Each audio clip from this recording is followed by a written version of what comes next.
இப்ப போய் நீ அனுவ கல்யாணம் பண்ணிக்க மாட்டேன்னு சொன்னா என்ன அஸ்வின் அர்த்தம்? முதல்ல இத அத்தையால தாங்கிக்க முடியுமா?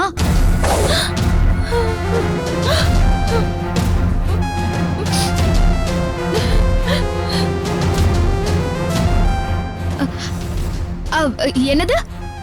அனு கிட்ட நீ ஐ லவ் யூன்னு சொல்லவே இல்லையா?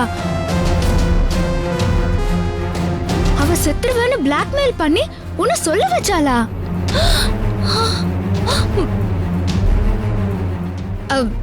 அது எப்படி அஸ்வின் இந்த கல்யாணத்தை நிறுத்த முடியும்?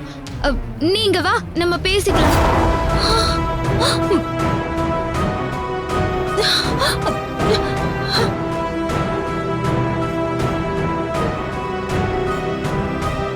ரோஜா, ரோஜா, என்னம்மா நீ பேசுறதெல்லாம் கேட்டேன். அஸ்வின் யாரையோ லவ் பண்றதா சொன்னியே, என்னம்மா உண்மையா சொல்லு. அத்தை, ரோஜா,